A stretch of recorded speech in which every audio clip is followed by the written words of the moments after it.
Wano wetulaga tugenda kufa omusajja akoze DNA ku baana be abasatu baalina mukyala w'omugole gwe yakuba bulungi nnyo embaga n'akizuula nti ku bonna abaana abasatu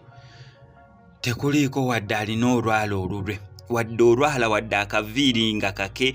wadde akakooweekoowe nga kake akakongovule jabbeera ngenze wala wadde akakundi nga kake wadde viivi mbeera ngenze wala wadde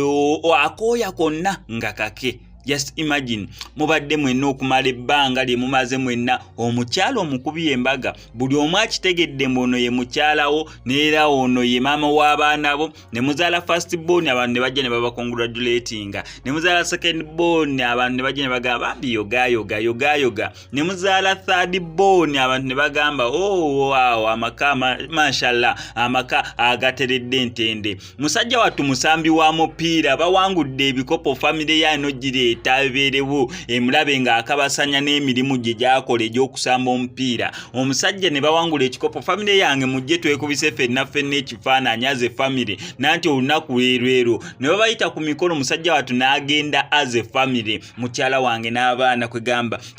byonna babikoze naye nga ku bonna abaana talinaako wadde n'omwowe. Musajja wattu azirise, musajja wattu ali mu kubeera nga abundabunda, musajja wattu bamugambye ku kasawundi ka Bobi Wine abaana abali awo mubakwateko mubakwateko mubanyweze ekiba kisoboka mubawezi haaga kwegamba sawundi eyo gyali mu kubeera nga awuliriza okuviira ddala omusawo yamugambye nti ku baana bonna abasatu baneeno boolina mwana wattu tekuliiko wadde omubibibi wadde last born wadde alina enkwasaganya ku ggwe wadde n'ekika kyo kale DNA oluusi zigira mu percentage ng'eri low okukakasa munera abaana siba naye ate iyo eri so low okubeera nti abaana abo babo kubanga n'ebbanga ly'omaze nabo tekuliiko wadde akufaananya olusu lwe muwunya mbu lwe lumu. Kwegamba musajja wattu yaguddewo ekigo.